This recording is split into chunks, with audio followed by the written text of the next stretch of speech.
was you again. Y'all, this feature where you wave and then your camera rolls. Until you need it though. Yeah. Because then when you're sitting there trying to take a picture and I'm like, babe, wave at the camera. And we're waving and it doesn't take the picture for us. But then we're sitting here and he moves his hand up. Slightly. I think I was like pointing at the light. And it's like, oh, he's waving. Yeah, exactly. Welcome to Happy Chaos. Yes, good morning. It's the podcast where we made a shirt. Oh, they're so cute though. There's so much more. And it says Happy Chaos Podcast, real life, real love, real grace. That's impressive to read upside down. I hear that not everybody can do that. I can read backwards, upside down, side to side while it's bouncing. You're like the Wonkavator of reading. Remember? Remember the Wonkavator? No. It was in Willy Wonka in the Chocolate Factory. It was an elevator that couldn't just go up and down, but could go sideways. See, I watched that once when I was a young kid, and then once with you guys recently. Please silence all cell phones. It is silenced. Oh, that vibrator. And it's his, by the way. I'm sorry. Okay. Hey, guess what we're gonna... I get a lot of comments about the mugs that I am sipping on when we're talking here. But you see this one? This is from my good friend Kama. She's such a sweetheart. Wow, 2 shout-outs in 1 week. I know. Because she's an angel. Yeah. She's wonderful. She really is. Agreed. Everybody needs a Kama in their lives. I'm just saying. Yeah. Guess what we're going to talk about today, y'all? Tell me. We're going to talk about blended families and what it's like. What it's like being in a blended family, what the challenges are, what the victorious moments are. What's the word I'm looking for there? Like, like what are the good things or the bad things? Yeah, just if you're new to this, we're not always like delicious dish.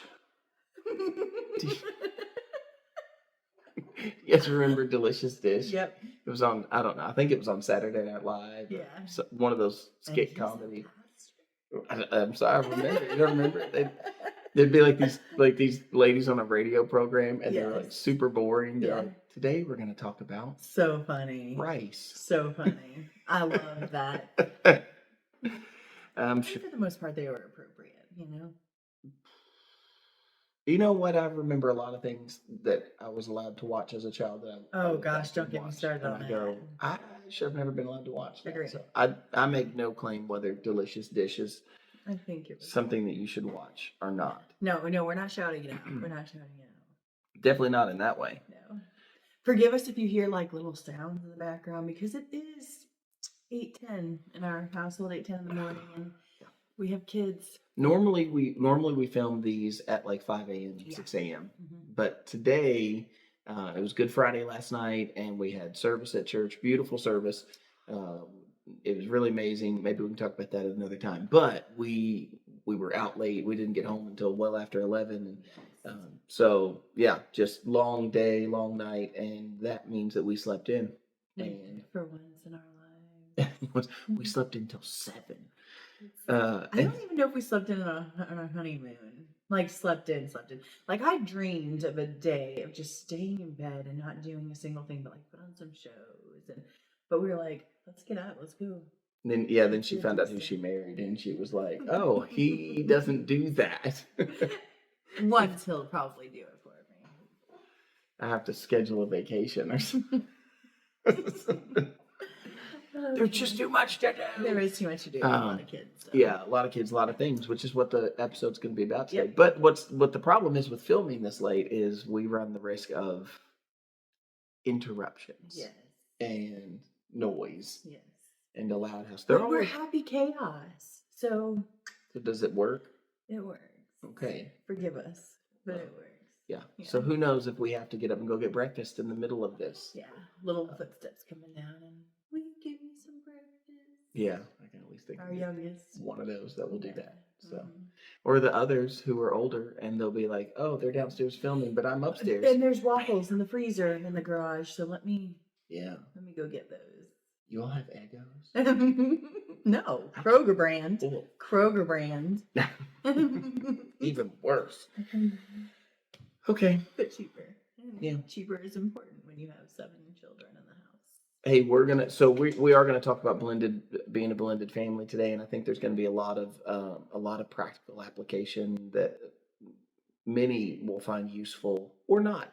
Maybe just who knows. Maybe But you're just laughing at us. maybe so.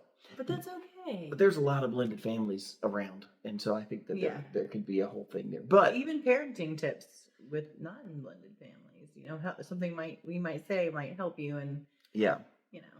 yeah. But So let's start with comments. yeah, this is gonna be a fun segment. Yeah, tell them. We just want to take a minute and just read through some of your old comments here, some of the things you guys said, not in a bad way, like in a No. good way. We've decided that the negative comments don't get air to breathe. Yes. So Yes. we're just not going to deal with those. Maybe one day we'll do like the mean tweet thing and read the mean comments. Box of tissues. No, I'm just kidding. Yeah. So sometimes I just erase those. Yeah. Like sometimes I'm like It depends on how hurtful they are and Yeah. how just straight out cruel. Yeah.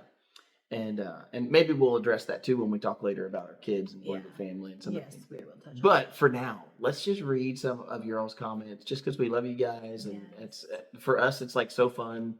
And I know you might look and go, oh, they never, do they ever? I think I even see people say, do you even read these comments? And I'm like, I do. I just can't respond to all of them, and on all platforms. Right, and I think that's the thing that maybe like sometimes maybe it's hard to see from an outside, from an outsider looking in. You write this very meaningful, something that's meaningful to you and special to you, and we recognize that. We recognize how special that is. I think if you'll just come from the other end and imagine, for us, we have thousands of videos, not thousands of podcasts, but with my platform, thousands of videos. Each of those videos gets a comment. It's a ding on our cellular. And private messages too. Yeah, that's right. So you have private messages that come through, like direct messages that come through. Yeah. You have comments that come through, and then those comments. Imagine there's like even right now. This 4 different platforms. Yeah, this is the 4th video of Happy Chaos, but Right. you got all of the whole truth, Bible studies. So you've got all of those comments coming through. You have all of the little short videos, all of those comments coming through. Then plus these longer ones. So Spotify, YouTube, Instagram, Facebook. Right. So, from our perspective, literally hundreds an hour. We could sit all day liking, commenting, liking, and we would still not get through. Yeah. And that doesn't include all of our lives. Yes. Our kids, church, Yeah. congregation. So we don't say that in any way other than to just say we genuinely do appreciate it and we love it. We just can't get to all of them all the time. I do think there's like some automated stuff, but I feel like that feels cheap for something for sure. so personal. We're not a business here that's trying to, sell a product. So, it's not like we want to do that. We want to be genuine. Yeah, that's right. And So remain genuine. So there you have it. But we're going to take a few minutes in our podcast, and we're going to read some of these comments. So before you read one of them, can I just say about the sweet lady in church on Sunday? I want you to say that. We were chatting with some friends in the congregation the other day, last Sunday, right before service started. I think we just kind of met them for the first time. Yes, we did. We were talking with Sharon and Ted. Yeah. And then this couple came down and they said, we just wanted to stop you for a moment. We wanted to tell you that our friend Amy watches your videos, and her husband Jeff just recently passed away, maybe 3 or 4 months ago. Yeah. And she just kind of expressed to us that Amy's struggling, which we totally get. I mean, it's fresh for her. And but then she found our podcast, and she sent our podcast to the couple that came to church. Yep. And she was kind of blown away. She's like, she doesn't even live here. She lives farther away, and she found your podcast, and it's helping her. And we just want to say, Amy, that we totally get what you're going through. We are so glad that you found us, because we would love to encourage you and just, pray for you, speak to you. And we would love for you to reach out too. Yeah. And we hear that all day. Yes. So many that have lost loved ones, lost, spouses. We hear a lot of widows and widowers who've lost somebody. And so we really do, whether we're successful at that or not, we really do want to be an encouragement to those who are struggling and to those who've lost. And what I mean by be a help and encouragement is to say there is more life ahead of you. Yes. You're still here. Yes. There's more life ahead of you, and you can, and I believe you will. I actually don't just believe it, I know it because I've lived it and I've seen it in so many others. You will be able to move forward. It doesn't feel like it in the moment. Sometimes the pain and the grief and the loss is crippling, and you don't feel like you can breathe. So true. And I mean, I remember having anxiety attacks and feeling like an elephant was sitting on my chest. I mean, I am a, forgive me for saying it this way, but sometimes I can be a stubborn person, probably even a little bit prideful. And stubborn. it's I true. would agree with stubborn. I don't try to be prideful. I'm just being honest with myself I about don't it. want to speak into that because I don't feel like you're very prideful, but I appreciate you not. Stubborn mule. I don't. Here's what I would say. Maybe I mean it. It's like I don't ask for help easily, and I don't do. It took years, even after being his girlfriend, for him to let me help him. And I'm a helper. You have to understand. Like, he can tell you, I am a helper. I love to, like, don't do that. Let me do it for you. No, don't do this. Let me do it for you. Don't do anything. Let me do it for you. And for somebody who's the opposite of that, he's like, I'm going to do everything. I mean, I guess it's kind of not the opposite. Yeah. You're kind of like, let me do everything. And so it's like, yeah. Just let me show. So I just don't give up easily. I just, in my mind, I do things for myself. And I'm telling you that, here's this guy that does not quit easily. And I had to just like go, like, I remember one time I'm in the bathroom and I just had to like, not like go into the bathroom, but like in the room of the bathroom. And I had to like sit on the floor. I just like I couldn't breathe hardly. I couldn't move. When you hear those people say like crying on your bathroom floor, that was me. Like I am literally on my bathroom floor, weeping and in tears, and this full on panic of like a panic attack or an anxiety attack. I mean, just felt like the world was crashing in on me. I remember another time I went and I had to lay down. I made it to my bedroom and I laid down, but I mean, literally felt like the world was spinning. And so I'm saying that, from that type of debilitating, crippling grief to, here we are, we're happy. And so we're not trying to say that to say we're doing everything perfect or right. We're just trying to say that there is hope. There is hope, and there is more life ahead of you. The Lord's got you here for a purpose, and we hope that you can see that. Yeah. So, all right, we got some comments. Let's get to those. So, Amy, we love you, and we know what you're going through. And for all of the rest of you who've left us comments and messages that you've lost somebody, we see you, we hear you, and so there is hope. Yeah. All right, let's read some of these. Yeah. All right, you put it on this one first, so I'm going to let you. Which one did you want to read here? Oh, she doesn't remember. Okay. Today we're going to talk about rice. Just kidding. No, I think I was just flipping through it, but Can we go back to the other one? Yeah. Okay.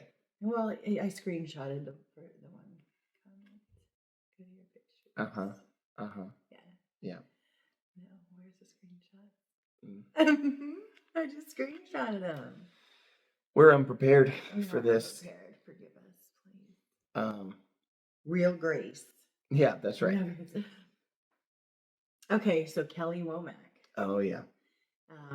She said, "My husband and I are widower as well. It is a very unfortunate thing to have it in common, but I feel like it's brought us closer together. We can talk openly about our late spouses with no jealousy whatsoever. We're very supportive of one another, just as you and your wife are." Yeah. Thank you for that. That's a good one. It is a very good one. And I think it's so beautiful when we can see other stories of widow and widower that came together, because there is something so special about understanding each other's grief and being there. I mean, that comment, I believe, was on the graveside flower comment, wasn't it? Yeah. That was a big... Yeah, and that's what, even this past week, it's Easter week. It's always an interesting week for me because I have my late wife's birthday, then my son's birthday is the very next day, and then sometimes that even falls on Easter or Good Friday or like it did yesterday. So there's always like this. It's very busy for a pastor during that time of year, and then couple that with these emotions that come up and whatever. And so Yes. we had this really sweet moment here. You know, I don't know how well that translates across the screen, but you know, for me here, that Kelly knew I wanted to go to the graveside and visit, and you know, she went to the grocery store and then came back and she had purchased flowers for me to take there so that I could take them over to the graveside for Sarah. And you know, that's just one way that we really understand each other, and that's what Kelly was bringing up. Not this Kelly, but Kelly Womack was bringing up that, you know, as widower and widow, we can understand each other in that way. And I can see from the other side. I can totally see if I had never lost a spouse, thinking that there would be jealousy or that I would be jealous, but because I can be jealous too. It's confession day for me. I'm happy chaos. I'm prideful. I'm jealous. But I mean, I can be a jealous person in that way, and you know, I could see like old me, old Justin, you know, thinking like I would be jealous. But now, having walked that road, I have to have an understanding of what that grief to moving forward looks like, and how there's still that lingering love for your spouse, but it's not demeaning to the love that we have for each other. Yes. Like, it doesn't take away from the love that we have for each other. Yeah, So, exactly. yeah. Exactly. All right, I'm taking the easy one next. Sharon Morgan, you said you guys are amazing. Congratulations. Thank you, Thank Sharon you so Morgan, much.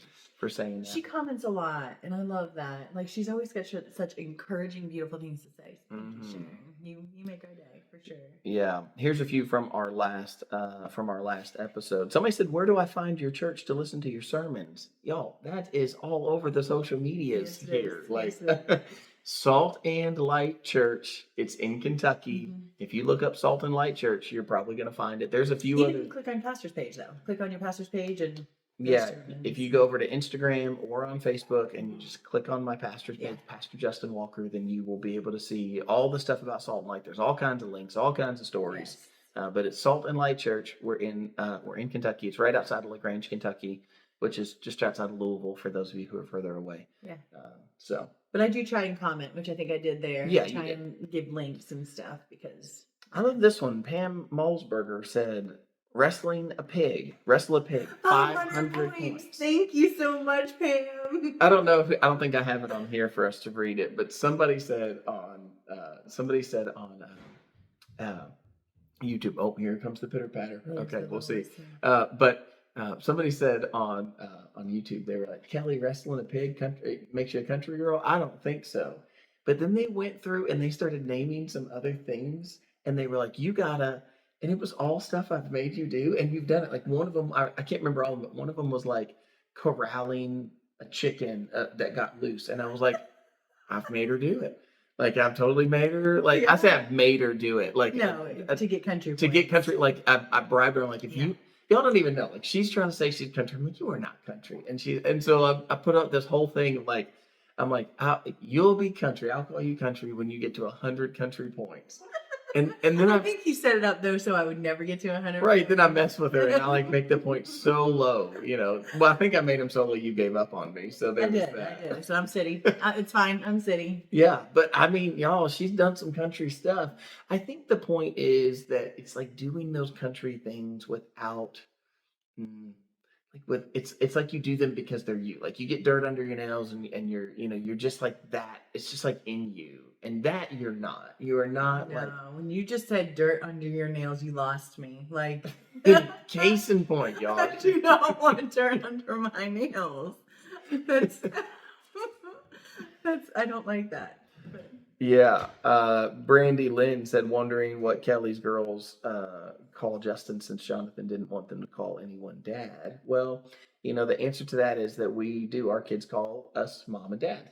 And we don't insist on their own. That's right. We don't insist on that. We let them choose that. If they were to choose to call us now, the children that I brought into the marriage are gonna call me dad. Like, they couldn't call me Justin even if they wanted to. I think it'd mess with their psyche. Like, they would have PTSD from calling me. Because I hear them talking to their friends and they can't figure out what to call me. Yeah.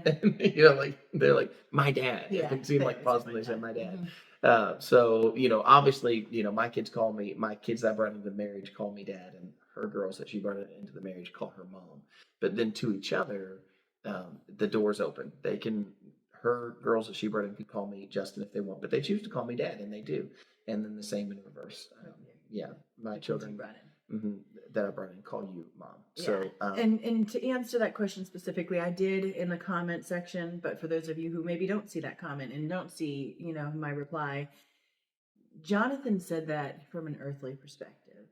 He was dying, and the thoughts that I can imagine run through your mind at that time are probably just crippling.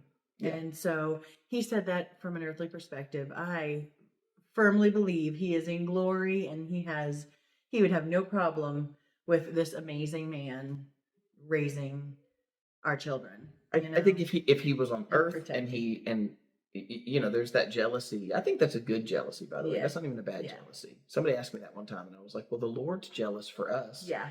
Like a husband should be jealous for his wife. Like I think that, so, if I think about right now, we're in a different position here. Yeah. One of the position that we're in is that, we recognize that the probability is one of us has to go through this again.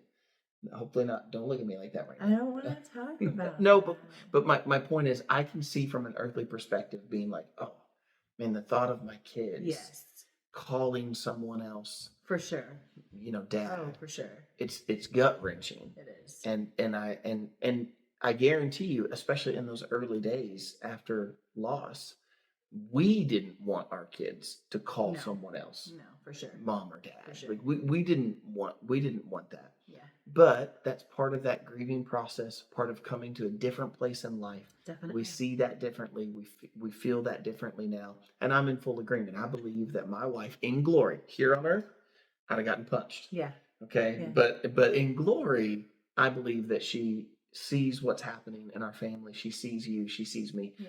And I honestly believe that's part of the way that the Lord's wiping away tears is to say, I'm taking care of your family. For sure. And she knows more than I know now just how much he really does take care of us. Yeah. And so that's one of those ways. Let's get a couple more here, and then I think it's time to talk about our big, beautiful blended family. So Gina Holmes says, thank you so much for this. Much of what you've said is so relatable, which is like a hug from God, because people in my circle just don't understand. I think you're kind of hearing that from us, from an earthly perspective. Do y'all hear it? Do you hear what's going on right now? I'm going to pause this. Well, you missed a moment. I should have just left it, I guess. It was so cute. We're filming a video, and Arla said, oh, I'm sorry. I guess they got the dogs, and they ran them down the hall to take them outside. Yeah. It's hard to be quiet, especially in the morning. So I was in the middle of reading this comment, but it's from Gina Holmes. Thank you for your comment, and we understand. Do you want to try to read the rest of that? You want me to read it? Yeah. Okay, she said read the rest of it. I better read it. She's, you two give me hope. I was widowed suddenly at 45 over 3 years ago now on this path of widowhood. And now I'm looking. I know I don't want to be alone. I long for a man to walk the rest of my days with, a man who is seeking God. Yeah. And so I can totally relate with that. Got to a point for me, that was literally, there were turning points in my mind of okay, there was the immediately there's the, I don't want anybody else. Then there's the, well, I don't want to be alone, but I'm not ready for anybody else. And, then even to the point of I remember last year getting to this point of saying I'm ready, because this is foolish. This loneliness doesn't have to be here. I remember waking up and thinking this is foolish. I'm dating someone who loves me and cares about me, and I love her and care about her. It's going to be a long podcast for us, y'all. Just keep rolling. I don't know if y'all could hear the calling for the dogs behind us. Okay, that's it for today. We will read some more comments next episode. I think we'll see, unless you guys are that took way too long. No, I don't think so. I think it's good to have. I think it's a special time for us. I hope you guys can see that it's a special time for us to read your comments and know. Yes. I'm not sure what you're doing with my phone there. I thought there was one more that I wanted to. Oh, there's one more. Yeah, but you can keep talking while I'm looking. But you took my notes. Oh, I'm sorry. Here, well, I'll shout them out next time. Okay. Yeah. All right. You can totally do it. I'm No, not it's stopping okay. you. It's okay. And today we're going to talk about rice. It's very plain, very bland. Okay, it's the unorganized Happy Chaos episode this week. Okay, anyways, here we go. Let's talk about our blended family. So, I just really want. I think that this is important. If you don't know, let me clarify. 25 minutes in, let me clarify for anybody watching that. Obviously, widower and widow who got married. Kelly brought in 3 girls into the relationship. I brought in 6 children, 3 girls and 3 boys into the relationship. Um, I have my 2 oldest daughters are moved out. I have a grandchild. We now have a grandchild, and so that's coming into the picture. So we have at home, if you're doing the math, 7 children at home. I just want to say really quick shout out to Jenny and Oakley because she had Oakley and she took a picture and they were watching our Happy Chaos podcast. I didn't see that. Yeah, that was. And it was so cute and so sweet. Our There was like daughter was watching us. there was like us on the screen, and they were yeah, watching that. Tank and Grandma. Mm-hmm. No, it's Tank and Tankini. We'll have to tell you the Tank story another time. Yeah. But anyways, so here, this is our dynamic. We have 7 children here at home. Children all the way across age range goes like this. Starts at the youngest at 7, 11, 13, 15, 17, 17, 18, 21, 29. Y'all. Don't kill us, Rebecca. Yeah. She's struggling with 29. We were there too. We get that one. Exactly. But that's it. 9 children. We have this big, Brady Bunch family, bigger than the Brady Bunch family. We actually did that with our Christmas cards last year. We made this because the ones in the house we had enough to make the 9 squares and do the Brady Bunch. And so, anyways, big beautiful family. We love being part of a big family. We're slated to have like 40 grandkids. So, at least. Yeah, Happy Chaos doesn't end. If you're wondering, like, well, how far can you take this Happy Chaos podcast? I kind of think we can go for a while. We were talking about this the other day, and we'll be like great grandparents possibly by the time we're like 60. Yeah. Like, I don't know about great grandparents by 60. We could be like great grandparents by the time 60. we're 80.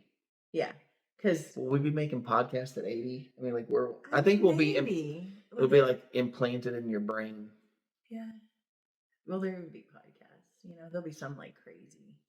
Well, you just download them to your brain, and then the whole thing. But you don't have to. Let's hope not. You don't have to watch the whole thing. They'll be talking about. Remember the days we had to watch it? Now we just inject it, and now we know the whole episode. It kind of reminds me of like the people, like our daughter's one of them, that goes through. If you're watching a series, and they go through and they look at the description for every episode, so they know what's going to happen in the end. And I'm like, they don't just read the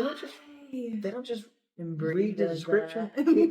They watch parts of ends episodes to see if they want to watch the rest of the episodes. Y'all, you're ruining it. I can't take that. I can't do that. That hurts my heart. Me too. To think about that. I Okay, so let's just start off with. I didn't get to read this comment earlier, but I did see several comments. They're like, "We want to hear more from Kelly. We want to hear more from Kelly."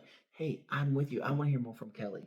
The problem is, I'm a preacher and I talk, and so I think I talk a lot. Well, they want more. You got to give them more. I don't know how much more you give them. No, I want more too. So here's our first topic. It's just adjusting to life with 9 kids. And so I would just, each of our kids has their own emotional needs. I don't necessarily want to dive in and like expose what those needs are. Yeah. But I would love to just talk about like adjusting to this life. I mean, both of us, adjusting to life, throwing more kids on top of our kids. I mean, 3 kids is not a small family, like even that's a good sized family. That's a moderately sized family. Yeah. And, now to go from 3 to 9 and to go from having, a 7-year-old to now having a 29-year-old in that mix. From going to having only girls to having boys and girls. Yeah. You recognize a lot. I was mildly prepared. But I Not really, though. Not for this emotional. This is an emotional bus that came plowing through their lives. Because let me tell you, the boys just sit there and they're like, tears in 1, 2, boom. There's one of them. Because there's just so much of them. I mean, you have to understand, too, like, y'all let your emotions run wild. listen, though, it's for a reason. I will admit that I am overly emotional person. But we had just Jonathan and his 4 girls, me and the 3 girls, and Yep. and he was a very He was outnumbered. He was. He was but we were like he wasn't emotional like I am, but he was still like in touch with I don't know how to say this. I don't want to make him out to be a wimp because he definitely wasn't a wimp. He was a strong man, but he was very like he didn't I don't know, like I feel like most guys that I meet, they're just like, I'm a man. We don't get emotional like you, but And so we come from this, I don't know, openly emotional family. They were in an emotional bubble. But then when he passed, it was just us girls living in a house for 3 years, and so a lot of emotion can go crazy and bounce off the walls and hit us, and we wrap it into some good thinking and like balance. He keeps me contained a little bit. I don't even have to try. I mean, it's just natural. I'm like, so I had experience with girls and boys, and so I have both, um, and so I feel like I do feel like I was somewhat prepared for like, okay, Yeah. this is. I feel like especially for your daughters coming in to this family, I think they had a shock of like, this is boys, like this is life with guys in the house. In the reverse, my youngest Phoebe at the time, when we got married, my youngest Phoebe, I think that like I didn't realize how tough we were making her, and because she was the only girl in the house for about even a year. Y'all, even the dogs and lizards were boys. They were all males. Everything she's surrounded by male influence. Poor Phoebe. And so I would have been like, oh man, like no, like Phoebe, yeah, I mean, y'all, she's a tough cookie. Man, she's a tough cookie. But she's so sweet. Oh yeah, super sweet. Yeah, I'm not talking about sweet at all. Just tough, like tough as nails. Like she gives the boys a run for their money. I hear her like fighting with them at times. Like sometimes they get into it. They're kids and they have a fight, and I'm like, and what do you hear? Phoebe, you can't hit him. Yeah, that's right. It's not the boys hitting Phoebe. They know better. That ain't gonna happen. Yeah. But I mean, they'll like, they get into like towel fights and snap each other or something, and I'm like, Phoebe, you're putting yourself in the middle of it, Yeah. And in the reverse, then I don't know any other way to distinguish them, y'all. In our family, they're all our kids, yes. Okay, but to distinguish in this conversation, yeah, exactly. Here we are. Your girls come in, and if the boys take the water from the sink and spray him for a second, that was a meltdown the other day. Lose it. That just happened. Drop to the floor. Yeah. He sprayed me. And then there's like a seeking for an excuse of why that was worth the melt. Yes. Yeah, but my fingers. There's like something. Yes. It's always something. Yeah. So, but I think there's more things than just the just the boy and girl dynamic. The dynamic of having so many. Mm-hmm. Everybody has their own things, right? Like everybody is their own unique personality, mm-hmm. and though there are similarities, so I can speak into seeing what I've seen. I have put it in this little category that I feel like Kelly can be divided into 3. I can see Kelly divided into these 3 categories. He's not wrong. And I see them in her daughter. Like it's like her daughter's got like one magnified. There's this old movie. Did you ever see the movie Multiplicity? Yeah. You remember Multiplicity? Yeah. And sorry, if you guys haven't seen it, what was this guy's name? It's not Kevin Costner. It was what was that guy? He was the Batman, the old Batman in the 80s. Michael Keaton. Yeah. It's like Michael Keaton, and he's gonna like clone himself. I'm not advocating for this movie either. It's been so many years. I can't remember if there's something in it or not. I'm certainly not advocating. Just the point of the movie. I remember this movie with Michael Keaton, and he multiplies himself. But whatever he was like gunning for, that part of him that he was like, I need more of that. So he multiplies himself and duplicates himself. That part gets magnified. So the first one was he wanted like to be able to get more work done at work. He was a construction worker. And so that side of him was like, this like really kind of gruff and, just works all the time, workaholic, working 80 hours a week, doesn't care about anything, just wants to work.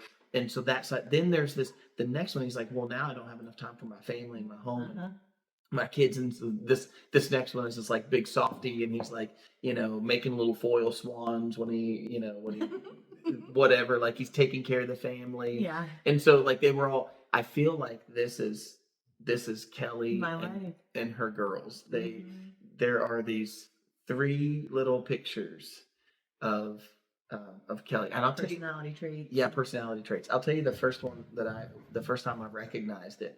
We were actually sitting with my brother and sister-in-law in a restaurant, and I looked over and I could see that Kelly was nervous, and if here was the window as we're all talking, she is literally like looking out the window. I don't remember that because I'm an eye contact person. I've even been told like you give the best eye contact. You do, unless you're nervous.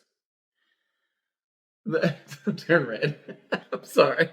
Maybe I shouldn't have said that. No, it's okay. But I was nervous that day.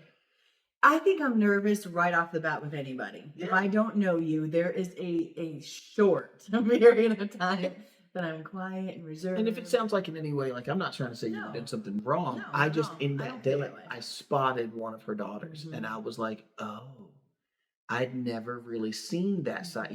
There's these kind of 2 personalities. I'm like, that's Kelly. That's Kelly. Like we literally say whenever something happens with, I'll just say it with Mila. Whenever something happens with Mila, the youngest, we'll go apple, tree, apple, tree. I mean, like 2 peas in a pod. Yeah, it's very true. It happens every day at dinner. Yeah, but then I recognized. I was like, oh, there it is. There's the shy side of Kelly. When she gets nervous in a scenario, this kind of shy part of you comes out. And so, for me, I could just say learning to adjust to, kind of, I don't think anybody in any scenario could be any different. Like you just learning to adjust to the difference, the different personalities that have not been living in the house. Yes. So the more I know you, the more I feel like I can kind of, understand them. And kind of in the reverse too. Sometimes the more I get to understand them, then the more I feel like I get to understand. I'll tell you, he says that, but the more since he's pointed this out, I know me better. Like, and how I can improve, like, because our youngest Mila, if he's like leaving, like pre-marriage, if we were leaving to go back to our house, she would melt and be like, "No, I don't want to leave you." That is me. Like every evening, I had to leave him, and I'm like, "I don't want to go. I don't want to leave you." And I'm like, and she'll like take it far, and I know I have too, but that's what made me like. I love the way you graze past that. Oh.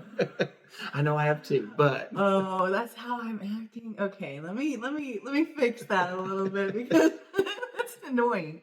That's kind of annoying, but it's funny. I see these things and I'm like, oh, that's me. I loved when Kelly's daughters ran downstairs one day and they were like, "Where are you going? Where are you going?" And I was like, "I'm going to get gas, like I'm gasoline, like I'm gonna go get gas for the lawnmowers. I'll be back in 10 minutes. Well, give me a hug before you go." And I was like, I'm going to the gas station. I'm gonna get gas. And then I'm gonna I need y'all to weigh in. I think there should be hugs before going anywhere. If you're leaving the house, let's give hugs even if you're leaving the room. No, I'm just kidding. Do you give them in return to, like, every time you return to that? So when you leave, when you come back? I don't know about that. But there's the aspect of. We have a live studio audience. You can go behind the camera. Go ahead. Go on. Gotta be quiet. There's a video. Oh, see, they're going out to the garage to get waffles, I bet. Go on. Go. I told y'all That's the youngest. we started this too late today. We slept in, but hey, we're committed, and Yes, so we're here. absolutely. And this is happy chaos. This is part of our life. Yeah. You know? So I just want to talk for a second before we move off of this topic, just about the adjustment for ourselves, though. You know, like I feel like, you know, the adjustments. There were the physical adjustments, like building bedrooms to have so many children. We had to section off part of the house. Yeah. And so for me, there was this adjustment in, like, you know, that we, like, just an example, we had a little pool table, like a pool table, ping pong table. I had bought it for the kids for Christmas a couple of years ago, and we had to take that down to make room for, you know, to make room for this new part of the family that's coming in. And so I think that y'all are fine. Just go. You're good. Today's episode brought to you by a live studio audience. So, you know, making those physical adjustments and having to come to a place of being like, okay, like we're gonna give up part of our house. We're gonna give up part of our, you know, like, it's not a huge thing, but at the same time, like, it kind of is. And I think there's almost even something symbolic about saying, like, we're gonna give up this one thing to make room for this other for sure thing. And so, you know, it might seem small, like, oh, it's a pool table versus, you know, like, we get rid of the pool table and we use that space to now make a couple of bedrooms. But I think that, like, that is what had to happen inside of us. We had to, like, you know, sort of make room, so to speak. And it's not like the room wasn't there. You just had to utilize it in a different way. Yeah, that's it. That's a really great illustration. There's a little analogy happening there. That was so good. It's kind of coming live. Yeah. You always bring things to life. You do. That's why he's the best pastor there is. Because he does. He brings the Bible to life, and it's so beautiful. You guys have to watch it if you don't already, which you do. But let me just speak into that before we move past that. As far as adjusting, Miss Emotional here. Okay, I've never had sons, and I'll tell you, like, they banter with each other, and my feelings get hurt often over the silliest things. Like, I think sometimes your feelings get hurt for them. Like, they say stuff, and you're like, yes, I can see it in your face. I can see when you're like eating dinner, and it's kind of like, I can see you like slowing down, like taking a breath. Yeah, we were driving one day, and we had a couple of the boys in the car. And I like to put stuff up in the visor of the passenger side. And it actually started because I like keep plastic forks that, like, if you get like the knife set from restaurants and stuff, I keep them and I put them in the glove box because they come in handy all the time. And someone made a comment about how, like, of all the things you have here and them not being useful and stuff anyways. And so one of our sons chimed in the back, and he kind of jumped in on this. And I got so hurt. Even though this is their banter and they do it with each other all the time, my feelings were so hurt. And I sat there, and he's like, "Are you really going to pout right now?" And I'm like, "Yep." I'm staring out to the window. Yep. All because of stuff in the sun visor. So while I'm adjusting, I think I've come a little ways.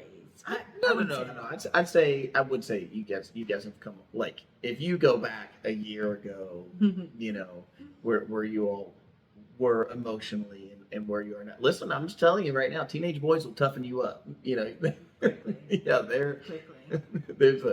there's an honesty and you know, straightforward. You know, I don't think they just don't mean to. They're just like not. They're just not used to having, you know, all these girls around, and so it's I see it from the other end too. Sometimes I see when they say something and then they realize that they've made one of the girls upset, and I can see them kind of like stiffen up and like what do I do now? For sure. Yeah, and I'll tell you, but like other things too. I mean, like, you know, just forthright, like grocery bill. Our grocery bill is the biggest bill in the house. Yeah. Like, literally, I pay more for groceries, almost double in groceries than the mortgage, than what I do in the mortgage. Yeah. Like the house itself does not cost me as much as the groceries cost me. And it's, you know, it's so funny. I remember, again, this is that teenage boy thing. Kelly comes home one day and she had bought some Little Debbie's for the kids. Oatmeal cream pies, to be specific. And one of the teenage boys ate the whole box. Y'all, there are 12. I don't think there might be 10 8. or 12. No, it's 10 or 12. Maybe it is, yeah. We have a box up there that probably has one in it right now. 10 or 12. I do feel like boxes are shrinking. I feel like there used to be more in boxes. 10 or 12, you guys. 10 or 12. He literally, I went shopping in the evening. I brought them home at 6 o'clock in the evening. He ate them between the hours of 6 and 10, like grabbing them 3 at a time. 3 at a time. You can, from our bedroom, you hear that cabinet open up. You hear the wrestling. Next day I go in there, boxes in the trash, and he ate them. Well, and we were in bed, and when that cabinet squeaked, I felt Kelly get like tense. I was like, what? And she was like, he has had like 8 of those already. I just bought them, and I was like, Kelly, he's a teenage boy. I mean, I did, just so y'all know, I have what I call an open kitchen policy. Like if it's in the kitchen, you are allowed to eat it. Mm-hmm. So, if we put... That was an adjustment too. We'll get into that in a second. Yeah. Well, I'm like, what I mean by that is like, I don't want to put a sticker on something and be like, this is mine. Right. Don't eat it. Like if it's in the kitchen, you can eat it.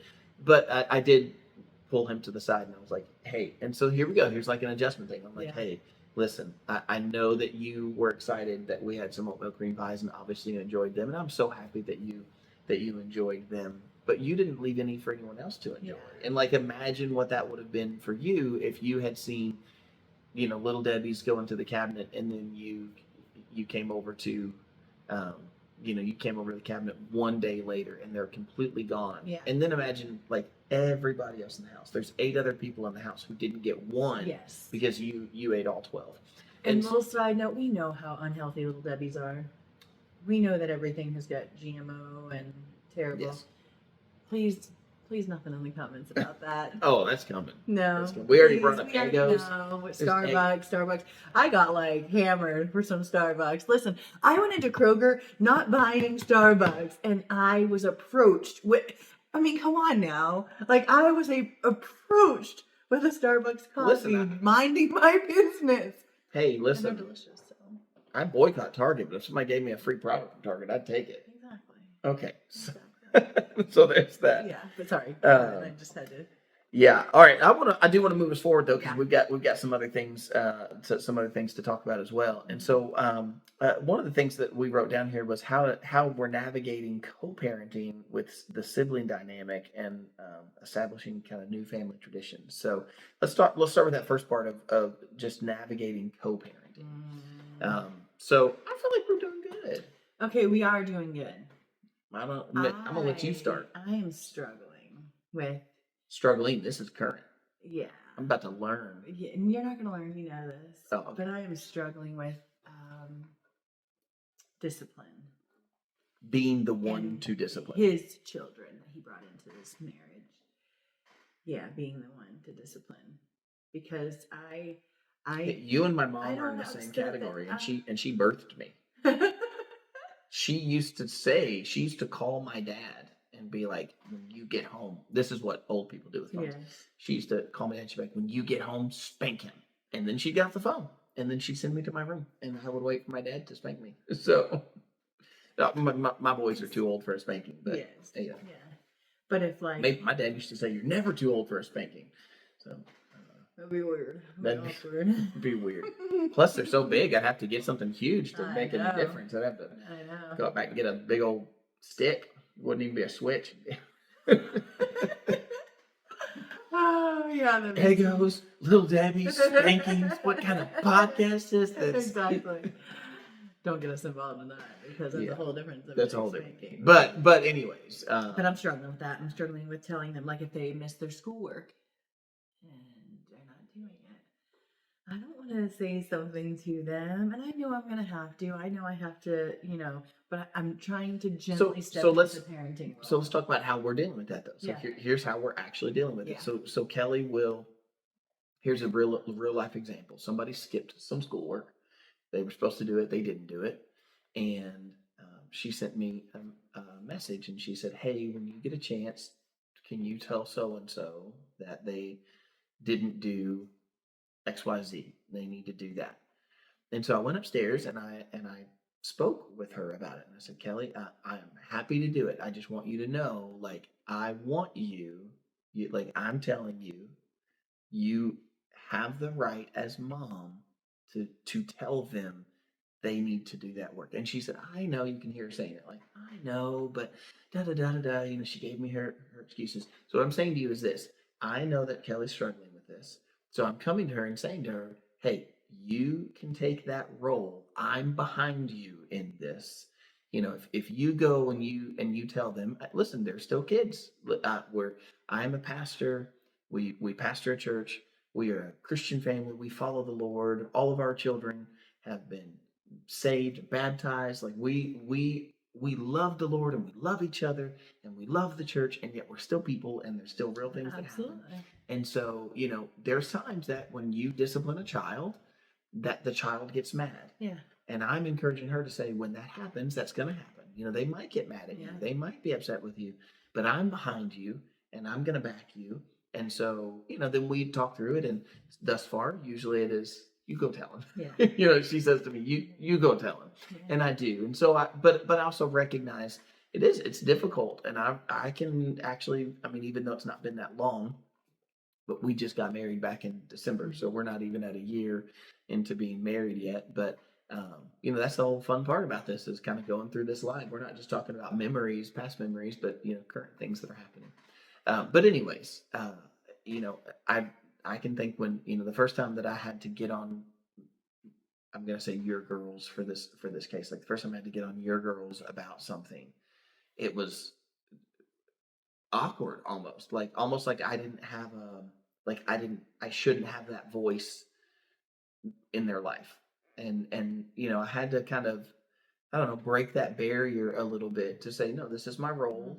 And you know, I am still dad, and this is, and I say this as a couple, like this is my home. Mine, I mean ours. Like, you know, we are the parents. This is my home. And if I don't, I'm not doing them. This is what I'm saying to myself. Yeah. Like, if I don't, then I'm not doing them any favors. Yeah. Like, children need structure. Children Definitely. need discipline. I know that as a parent. I know that as a pastor, and so I have to live in that. And so you know, I don't want them. When I say spoiled, I don't mean it in a derogatory sense. I mean in the sense of, like, you know, fruit that was really good in your fridge, but then it gets spoiled. It's not doing any good. Yes. Like, I don't want to see them spoiled where they're, you know, coming into society, but they've not had discipline and they've not had any rules, and they've been allowed to do whatever. So I want to be that good dad for them, and being a good dad, if I take the example from the Lord, being a good dad comes with discipline. Yeah. And so I have to discipline. And I love the word discipline rather than punishment, because discipline, the root of discipline is disciple. Yeah. And that's the thing we want to do with our children. We want to disciple them. Yeah. To be a family. I want to disciple my boys to be men, young men, and grow up to be dads and husbands and providers and protectors. And I want to disciple my daughters to be, you know, chaste keepers of the home, just like God's told them to do in His Word. Like, I want to disciple them to be what God's called them to be, in His Word. And so that comes with having to correct sometimes. Yeah. So, yeah, I think that's navigating that. You know, another part of that too, that co-parenting is also relinquishing things that, I'm just speaking again for myself here, that I think relinquishing certain things to say, like, I'm letting go of something that I did to let you do that. Yes. And sometimes that can be challenging. Yeah. I know for me, one of the ones that, even though I was new coming into it, lost my wife. I would say this, when I used to say, my wife and I homeschooled, and then my wife died, and I'm like, oh, my wife homeschooled. My wife homeschooled. And so I really was kind of thrown into the fire to figure out homeschooling, but I did. Yeah. And the same with cooking. You know, I didn't cook before. I went to work all day, and my wife was home, and she cooked dinner. And so when I came home, she provided dinner. It was on the table, and I would have been like, I can cook. I mean, I can follow a recipe. But he became quite Right, but it became a thing because I wanted to keep those dinners, those family dinners that we have. I wanted to keep those alive. I wanted to sit down and do those. So now, I did that for over 3 years. And so, now after 3 years of homeschooling, after 3 years of making all the dinners and making all the big family breakfast, and then, you all would come over and, join us for some of those. So, cooking for large groups of people on such a regular basis. And so relinquishing that and saying, here, you take that. Like you take the homeschooling, you take the meals, and you know, sometimes I go in. I think there's even a little real. Like sometimes I legitimately do go in and like kick Kelly out of the kitchen. I'm like, let me do it tonight. Like let me have it. Let me have it for tonight. Yeah. I think some wives would love it if their husbands would be like, I am cooking dinner tonight. They do, but like I said, I'm a helper, and I'm also controlling in that way, where I'm like, no, let me do it. Like even with the dishes, letting some of that go to let the kids, because it's important that the kids, because it was always the kids do the chores also, and I come in and I'm like, kids don't. I'll do the dishes. I'll do this. I'll cook and I'll clean it up, and that was hard for me to like kind of let go because I'm like, I want to do it. I want to do all the things, and that's been a really hard adjustment. But I mean, again, I think we are in the learning curve. Yes. So sometimes when you're in the curve, you feel the inertia. Yeah. But was that a G force? Sometimes you feel the G force when you're in the middle of it. Here I go with my analogy. Oh gosh. And we all have to learn to adjust, like not having my locker in the background. We're just learning how to let things go. It's right here, and you get to have it in the whole church. I had somebody on my side at church last night, so I felt very confirmed. They were like, "Listen, I feel you. It's just it's a symmetrical thing." I feel like we've divided our audience because there's some that are like, let him have his locker. And then there's these other ones that are like, move other stuff. Some flowers on the wall. Yeah, totally. Hey, y'all, she helped design that wall. Yes, So, we were debating. I was reworking the studio here, and I was debating on what to put behind me. And, Kelly had a large part of pushing for me to make that wall. I mean, I say pushing that way, like we were looking together, we were looking at like different backdrops, like different things that we could do. And so we saw this like, strips with 1x and in my mini Pinterest. Yeah. Saves. And so now I'm trying to talk him into doing the bedroom like that. I want our backyard. Oh. I thought this was still open for discussion. I'm discussing that I don't like this. I don't like that on our. Don't be mad at me. I'm sorry. Here's one of those moments. Remember when I said we're at the table and they realize that they've said something offensive? Yeah. Okay, we'll get back to that. Regroup. We'll talk about the wall. We'll talk about that later. Just like church wall. We'll talk about that later. Well, that's happy chaos. We got to talk about it right now. Seriously. I want to paint the back wall in the church black. And he agreed to it. Y'all, he agreed to it. He said, all right, I can get behind if we do it from barn door to barn door. I can get behind that, and I can compromise in that area. This man who's always a man of his word. Like, if he says something, he does not. He does not. I am a man of my word. I didn't go back on my word. And so now, y'all, he's telling me, let's just hold off on that black wall. I'm like, but you told me we could. This is a little skewed. But I heard that breath. She just took a big old breath. I was so excited. So look, there's a lot happening. It's Easter week. We were getting a lot of stuff done to be ready for Easter.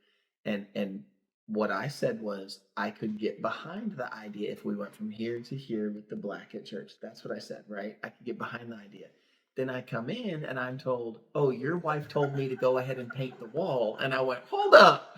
wait, like I can't just make that decision on my own. I mean, listen, I'm all about like nobody's gonna be sitting around getting mad about the color of the paint, but I feel like we got some other things to deal with. Right? We had to paint this parking lot stripes. Like we had to stripe the parking lot lines, and you're trying to like paint that back wall was just painted a year ago. We don't need to paint it black right now. Yes, we do.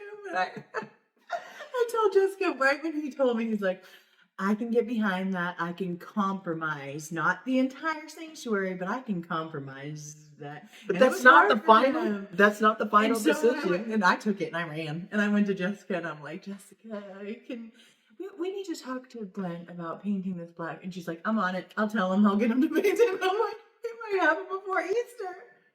And then I come to him and I was like, they're gonna paint the back wall. And he goes, oh, I put a squash to that. And I'm like, I was this close. I was this close. And so Kirk, he's right there with me. Like me, him, and Bill, we have the same vision. We're like, this is what it needs to look like. And I went to Kirk and I'm like, you need to talk to your boy. He put a squash on it. And Kirk's like, no. And I'm like, yeah. So that's that story. My point was not just that, and not to say no. I'm just saying it We have wasn't. to hold up, which Kelly has a problem with patience. And it wasn't a vital, like it wasn't a vital thing. Yo, we have a serious parking lot problem at church. Like we're trying to deal with that. And so this just that's like getting done this weekend, so maybe next weekend. You see what's happening? You see what's happening right now? Okay, we got to get back on track. We're talking about blended families. Yes, We go. yeah, I'm That sorry. was a rabbit trail.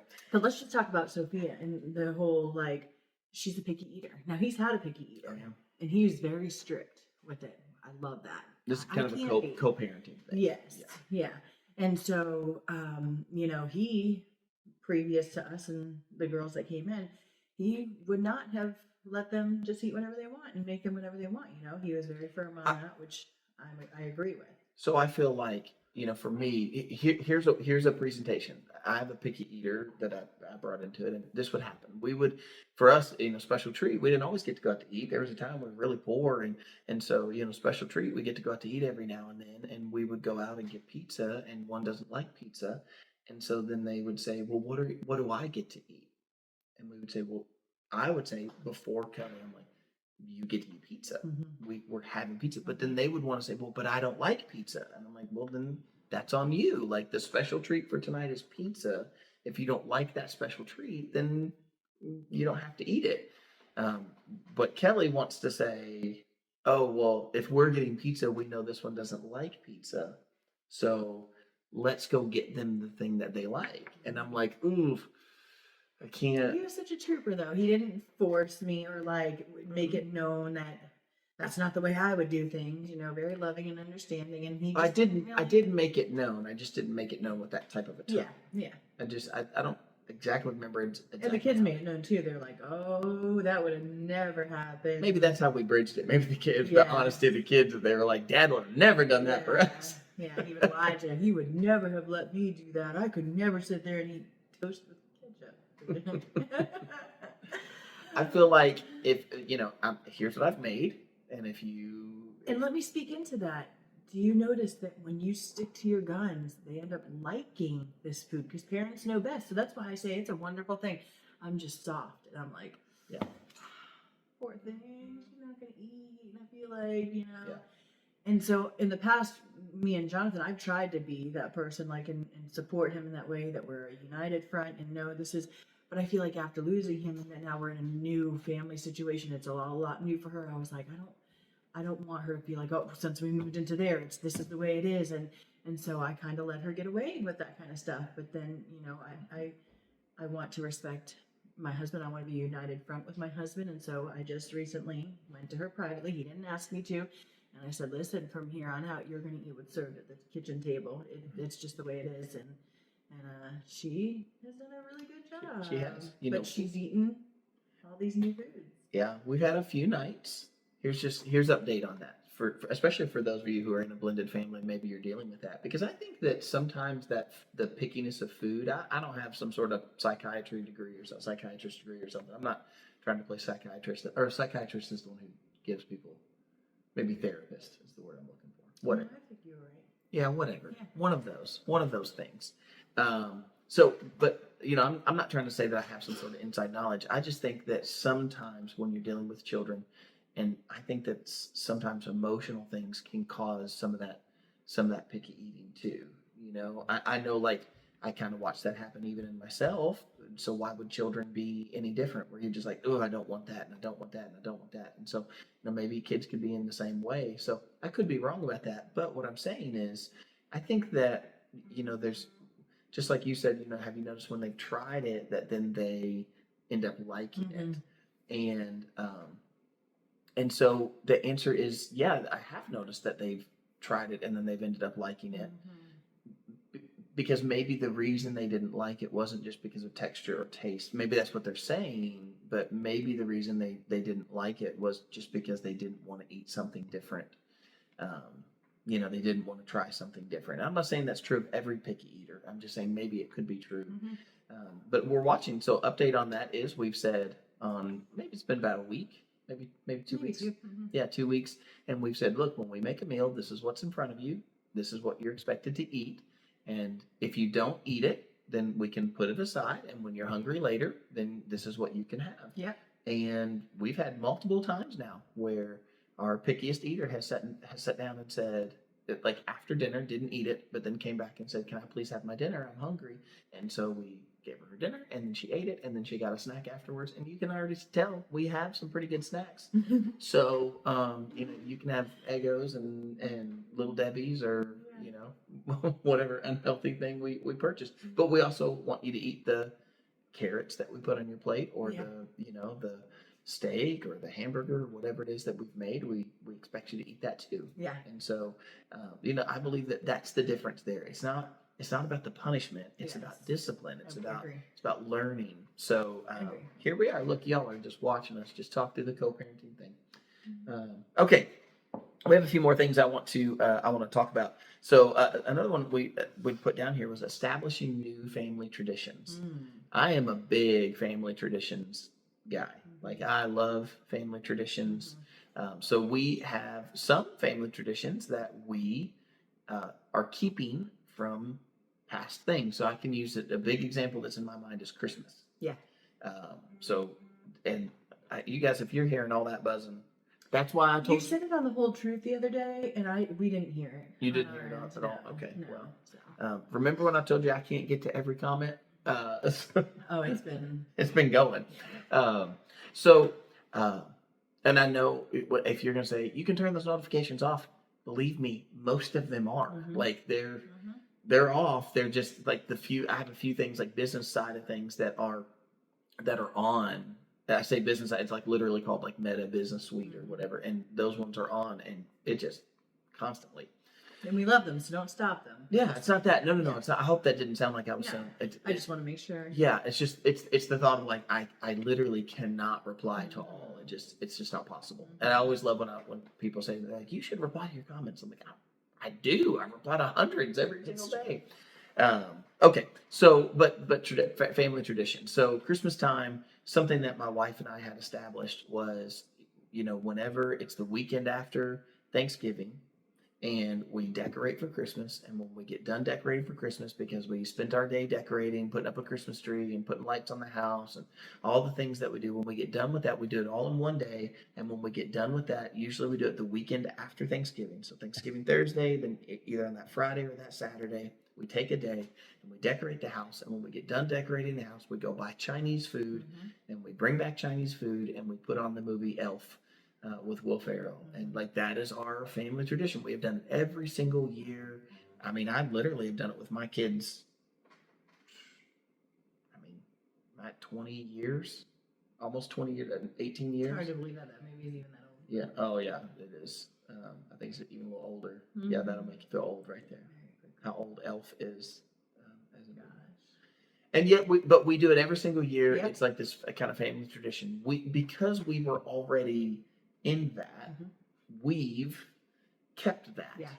So that is like the adopted family tradition. Yes. Is, we are gonna get Chinese food. We're gonna decorate for Christmas and get Chinese food, and we're gonna decorate for Christmas and watch the movie Elf all on the same day. And then, the same thing. Like we had a family tradition that, um, if there's a wrapped gift in your stocking, you're allowed to open that before mom and dad get up.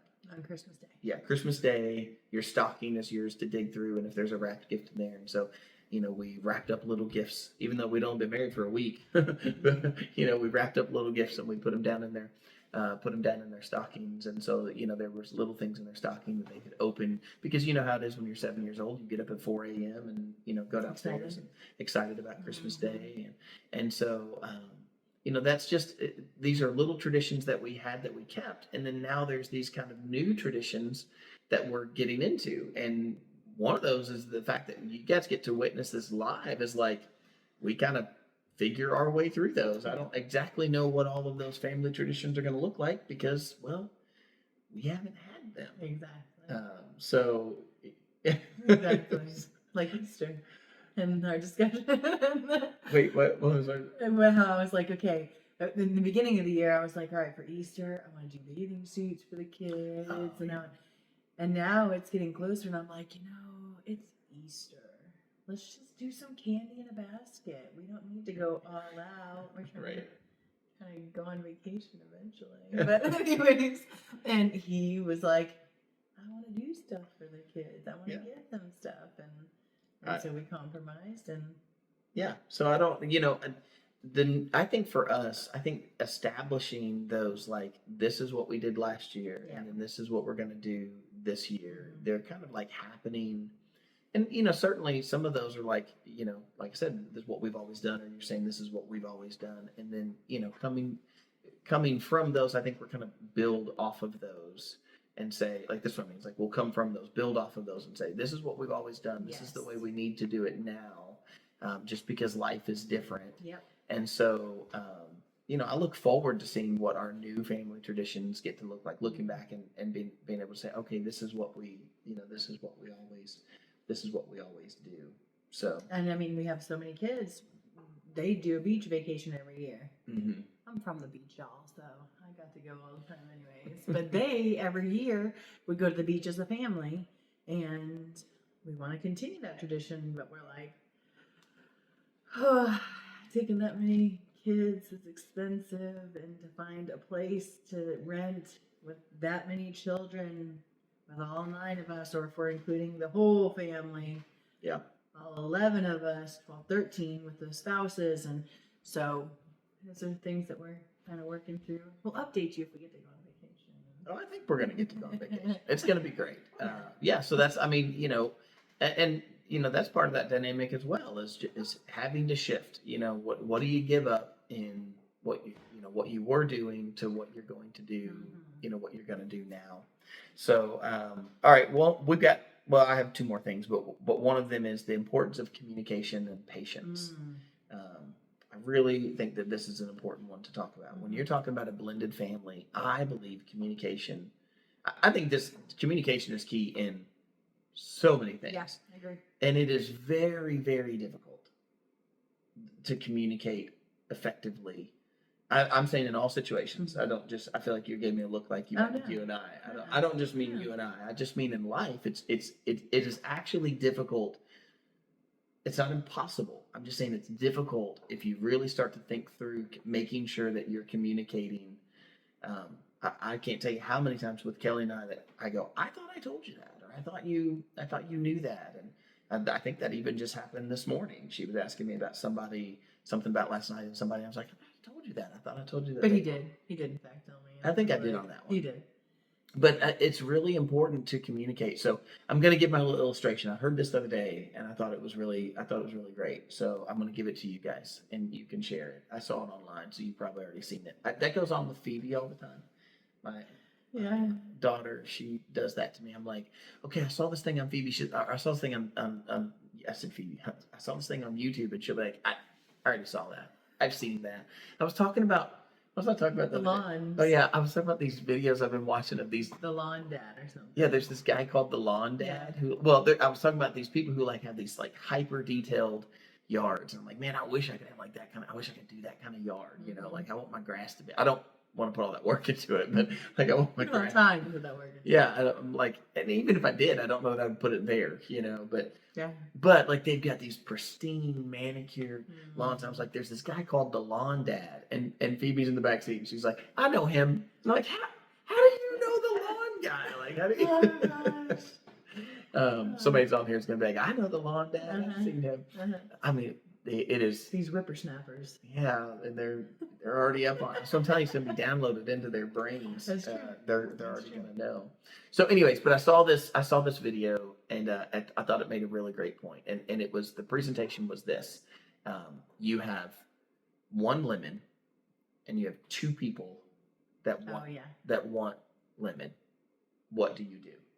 And when you ask that question, I'll pose that to you. Before I give you this, I want you to really think for a moment. Maybe you can write it in the comments if you have, before I give you the answer. You're going to have to be quick. So if you have two people who want lemon and you have one singular lemon, what do you do?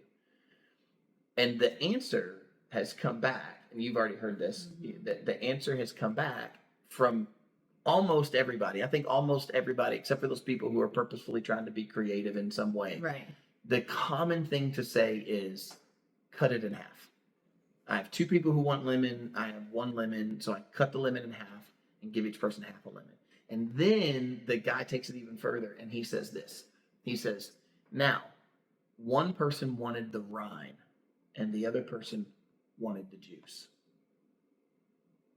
If you had just simply asked, why do you want the lemon? Not because you were trying to, weigh out who gets it. There you go. That's it. Yeah, you're not trying to decide like why do you want right. So it's not that, or it's not to interrogate them, but simply to say, why do you want the lemon, so that you can help assess. You're the one with one lemon. Two people want lemon. So if you had simply said, why do you want the lemon, and you had heard from one, well, they want the rind, then you could have given them one, and the other one wanted the juice. You could have given each of them 100% of what they actually wanted if you had just communicated. Yeah. Now, how true is that in our, let's talk about our lives. How true is that in our lives? If we would just communicate what we're feeling or what it is that we're actually wanting, that saves from so much heartache and so much that we miss out on. And this is something where Kelly and I we're learning to be together in this, but I am a very straightforward communicator. You ever seen? Don't you spit it? Don't you spit it? I'm not pausing this. You gotta keep it in. Don't point that at me. You're gonna lose it. Let's give her a second, y'all. Okay. Have you ever seen the meme with the Kermit, and he's like, that's what I felt like, and that's what got my laughter going. Because I'm like, I just totally pulled the Kermit. I don't know if y'all heard her go, yes, he is. He is, and it's a beautiful thing. I've learned that it is wonderful that he is a great communicator and very straightforward and honest. It's hard to accept that sometimes. It's very hard to accept that sometimes. I'll use a distant example to help. So my late wife, she used to she'd come in the room or something, and I'd be mad about something that had happened. I couldn't give a specific example right now, but and she would come in, she'd be like, "Are you mad at me?" And I would go, "Yeah, I'm mad." And I'd be talking just like this, like I'm working. I'm not like slamming stuff, and I just be like, "Yeah, I'm mad." It's like, "Really, you're still mad at me?" "Yeah, I'm a little mad." And she'd be devastated. She'd leave the room. I almost want to give the example from the other day with me and you. Yeah, you can do it. Okay. We're human. So the other day, I was feeling very frustrated. I had crazy writer's block for my sermon, and it felt like, everything I was trying to do, I wasn't getting done, and so I was You got bombarded that day. It was just one thing after another after another after another. I was very overloaded, and so I am literally, and plus it was the day before my late wife's birthday. I think that was playing on me as well. I didn't maybe realize it in the moment, but so anyways, I am super frustrated. Like inside, I'm feeling frustrated, and so Kelly's in the room and she's just chattering. I don't mean to. That's not rude when I did that. I didn't mean it like that. But like she's just chatty and being sweet and whatever. And she's like in the room, and I just quietly shut my computer and got my stuff and gathered up and I walked out of the room and I came down here and I'm like I'm just gonna go work. But in my mind, I'm just like trying to avoid being snarky or like I can feel that I'm frustrated. And so I just left the room when Kelly sends me a text from upstairs and she says, she was like, what did she say? Like, am I bothering you?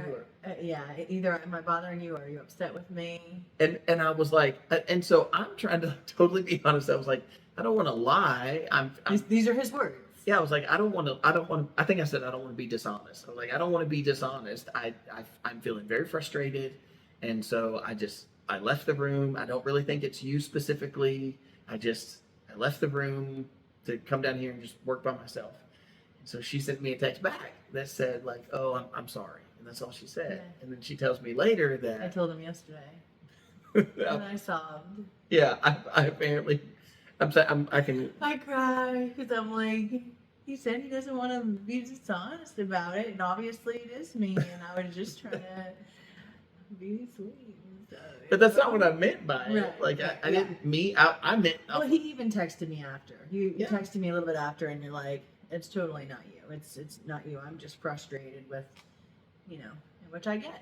I've learned stop making it about me and that he's frustrated with me or that I should be hurt and realize like he has got a plate full, and so the only thing that I can do is try to make that plate lighter for him. What can I take on without getting in the way and being a distraction and not in a intentional. I'm not intentionally trying to distract him, but just the conversation. And when he has so much on his plate, what can I do to help that instead of like, oh, boo-hoo, he left the room. And so So here's point though. Like once we communicated that, even though yes, I made her cry and I was not trying to make her cry. That was definitely not my intention. Was just to say I want you to understand where I am. Like I don't want to lie about it. I want to be honest about it. I'm feeling very frustrated, and I was feeling very frustrated, and so I told that to her. Here's the deal though. Like she had her moment. She cried. Obviously, I learned that later. But when I went back upstairs, then we're getting sign language. She wants to know if she can go in the pool. Yeah, go for it. She's so cute. It's good sign language. Yeah. And so the point about the communication thing though. Sorry y'all, I told you guys it was gonna happen today. But the point about the communication thing was, Kelly was able to recognize from that point forward, like he's not frustrated with you. I'm not mad at her. I was just frustrated in general. And I think that's like an example between the two of us. But I think as our family, we have to communicate with such a large family. We have got to keep the lines of communication open. Mm-hmm. And so here are some. Go ahead. I was going to say Elijah. He'll come to us and he'll say, I didn't know that we were going over to the Pigrams this weekend. Mm-hmm. And we're like, it's on the calendar, it's on the schedule, and it's on the group chat, and it's on the.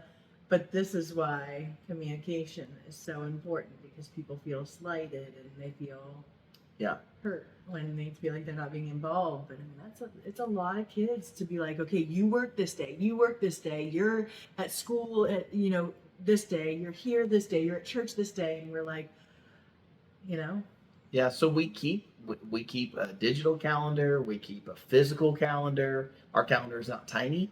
It is like on the wall, like big old chalkboard calendar, and we go in and we fill it in, and so we've set boundaries up for that, and we've said like, okay, you all who work, you have to put your work schedules onto the calendar so that we know.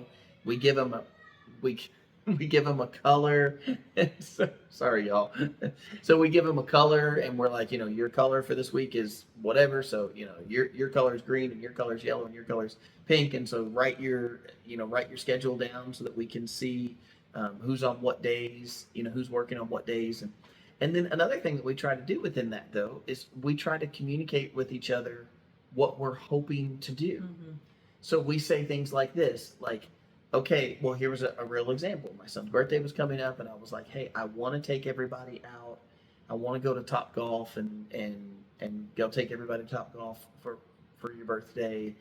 When can we make that happen? And so we try to communicate and find out, okay, if we do this, who wants to go and when can we go? Yeah. Especially with olders who drive and they have their own things happening. So sometimes we say things. I mean, I try to even do the little things. I'm not always perfect at this, but I try to even put out things like, if we're going to go get ice cream, or there's a shaved ice place that we really like, and so hey, we're going to go to Snowballs, or whatever. Shout them out. They are amazing. They have the best snowballs around. The majority of people watching this cannot get to Snowballs in Kentucky, but if you ever can, Boudreaux's, is that how you say it? Boudreaux's. I think it might be Boudreaux's. Or no, it is BRO. I don't know. B-O-R. I don't know if else calls it Snowballs. Everybody else calls it like shaved ice or something like that. But for us around here, we just call it. I think it's like Boudreaux. But we do have quite a few people that watch that are around here, so they should go check it out. Yeah, It's yeah. delicious. If you Great prices. They give you a free one after 10. gotta get the little punch card Yeah. to get that. Mm-hmm. But so there's a small one. We're gonna do. We're gonna do shaved ice for tonight, and so we say, I'm sure that for everybody else, like, what is happening right now? Littlest one, just ran across, held up a juice box. I want to say sip up so bad. Does anybody else call Capri Suns juice sip ups? I want to know that. Everybody is like, I have never heard sip ups in my entire life. I mean, everybody here in Kentucky. All right, we're gonna put a poll out right now. Here's the poll. If you have a little box of some sort of juice or drink, or a little pouch of juice or A drink, Capri Sun or High C. So what do you call it? Yeah, what do you call it? That's what we want to know. We came into this calling them a juice box. That's a juice box. I think Capri Sun. Maybe I'd call it a juice pouch, but I would probably just call it a Capri Sun. Even if it was a Kool-Aid jammer or something, I would just call it a Capri Sun. I think Capri Sun. I think the kind of bag ones, and then juice box. Kelly and across the board though, you can call all of them the juice box, the juice pouch, sip up. Could you sip up? Kelly calls them. Is this a sip up? No. This is my big sip up. Is there anybody else? Please tell me there's at least one person out there that calls them sip ups. Not in my family either.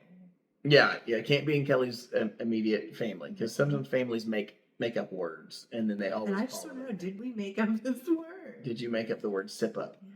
So my northerner friends, maybe it came from Massachusetts. We're about to find out. Yeah. If y'all made it an hour and a half into this unorganized Happy Chaos podcast, to be asked. How many people did? Yeah, to be asked the question, we really want an answer. Do you call it a sip up? Yeah.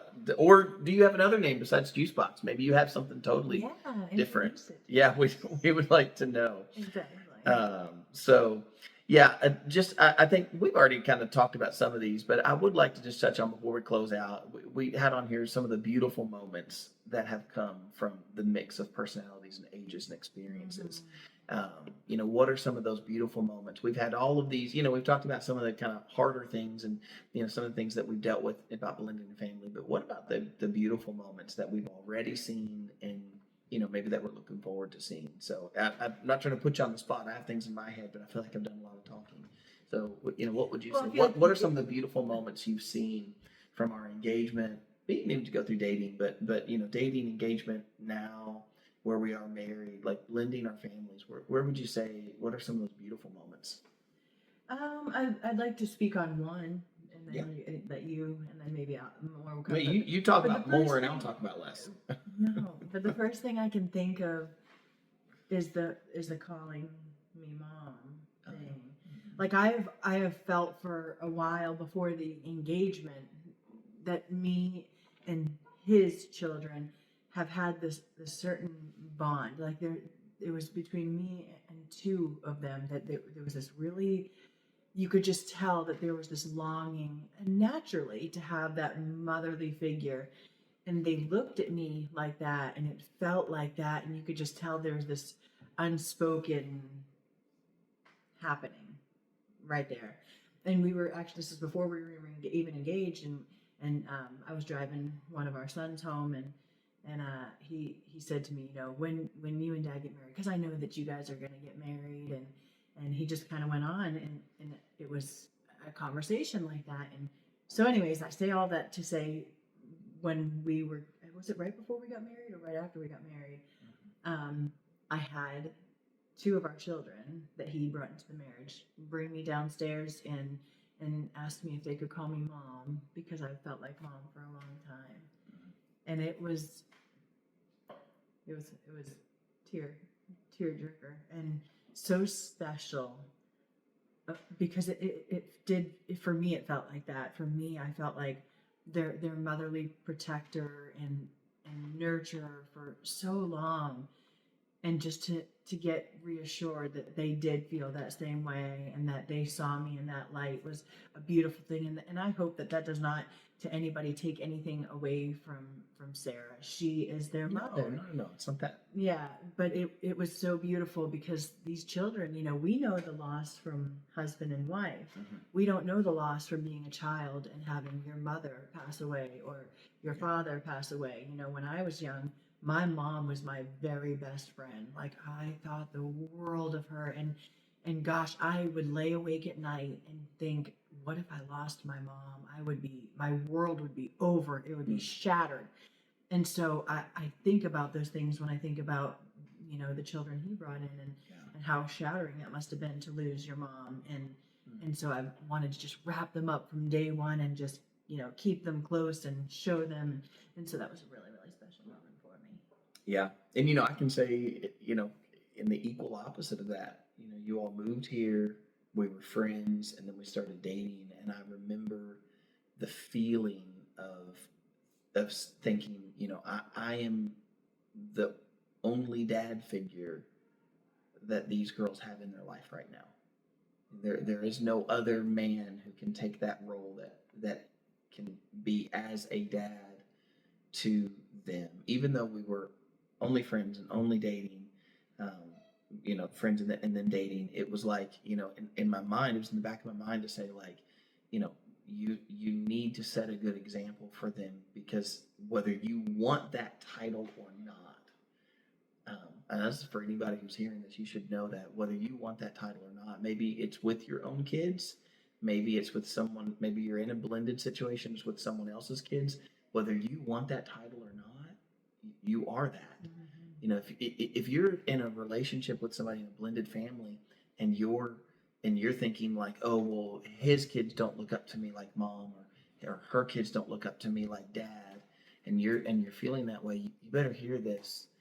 They do look at you like that. They do. And I can also give you plenty of also very positive scenarios where someone has come into that role and they're on a third marriage, fourth marriage, and mom and dad were on third marriage, fourth marriage, and yet when they finally got to this, here's this person in their life that they're in this blended family type of scenario. And go on, girls. More sip ups. We have lots of sip. We put the sip ups upstairs. Anyways, we're about to wrap this thing up. Anyways, so we're good. But I'm in a serious moment. I'm trying to explain something to say, like, you know, I've seen plenty of scenarios where you have someone that, you know, maybe they're on their third marriage, and they'll say to me, like, their mom and dad were on their third marriage, and they'll say, when my mom got married to this guy, even though it was her third marriage, and I was, you know, my dad, she never even married my birth dad, like, you know, but they would say to me, but that guy, he's my dad. You know, that's 4 into the relationships, and you know, that's, you know, from a whatever. I'm not trying to make any stance on anything other than just like your role in a blended family, whether you want it or not, it's there. And so you are mom, you are dad, even if the kids don't respect you, even if they don't like you even, you're still that role. And so there's a pastor I like. His name's Bodie Bacham. You know Bodie. We went out and seen him once, and he says it in his own Bodie way, and he'll say it this way. He'll say to dads, he's like, "Oh, you're gonna lead, whether you're a good leader or a bad leader. You're still a leader. You're still a leader, whether you're a good leader or a bad leader." And so that dad moment, we were, I think we were engaged for about 2 hours, and the youngest, she's like, says something. She's like, "Okay, Dad," and That was so cute. like it's like in the same evening. Like, she was so ready for it, and I think the older ones were like, "What did she just do?" And so, I mean, even the importance of it. Like, let's just tell. So we have our two youngest girls, the girls that I brought into this marriage. We have them in our church school because this is pre-marriage. I was trying to do everything on my own, and my oldest daughter was helping homeschool them, and then our church started a school, which, goodness, I would put every one of our children in because I believe in it that much, and they're teaching such wonderful biblical things that we teach. I mean, on par. And so they're in school, and they went into school in September, and this is November. He proposed November 11th, and my earring just fell out. No. It always happens. But anyway, so his teacher, her teacher, our second youngest teacher, she came to us recently, and she said, I just want to say something to you guys because the importance of a dad is so huge. She said, her name, Sophia is our daughter's name, and she said, Sophia, when she came into class in September, up until now, was this quiet, reserved, extremely, like, beyond shy, would not speak, definitely wouldn't raise her hand for anything, wouldn't interact. She just did her work, and she sat there quietly. And she said, from the day Justin proposed to me, she was a completely different child. There was a confidence in her and a joy in her. She would raise her hand now for everything. She writes stories, and she asks to stand in front of the class and read her stories just on her own free will, to read stories to the class. And the teacher, she's tearing up as she's telling us, and she just said, the importance of a dad for the confidence of their daughters and their children is detrimental. And it was just like, I already knew, but it was such an eye opener for me. And what a powerful place a man has in that position. Yeah. All right, so I'll give you one more we were just talking about, some of the beautiful moments. And I think for me, one of those really beautiful moments in our blended family was our big wedding.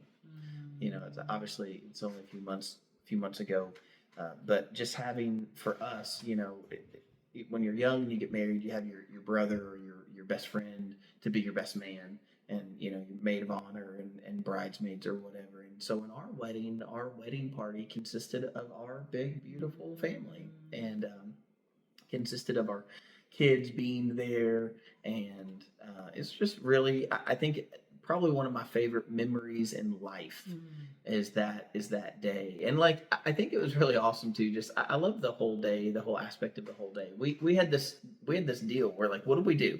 We have all of these people at church, and I'm going, for me to pay for a wedding and then invite more than 400 people. Like, how do I pick and choose? I want them all to be there, but I can't feed them all. I cannot cater food for over 400 people. I just told you my grocery bill is the most expensive bill in the house. I certainly can't do it for 400. That's for sure. Even something. So the idea was, okay, well, what do we do? Do we just have a small family wedding and tell everybody else, hey, we got married? But we decided to go the opposite of that, and I feel like it's like telling of our lives. Yeah. Like this is where we are in our lives. We just went the swing opposite, and we said, we're going to invite everybody. We'll just be transparent on it. We can't feed everybody, so we just had this big old potluck, and we just said, bring food, and we'll eat the food that everybody brings. That's what we want everybody to bring. Is bring a dish with you and come out and celebrate with us. And sure enough, we had 400 plus people come to our wedding, and here's our wedding party. We had this huge wedding party, but it's all of our kids, and Gosh, it was so beautiful. yeah, it was just a really sweet. And when I say our kids, I mean it was our son-in-law and like it's our extended, they'll still, you know, um, it's still our immediate, but yet Right. our extended immediate Right. family was there. And so I don't know. I do know it was a really beautiful scenario, and I love the scene of that because I feel like it's just telling of our lives.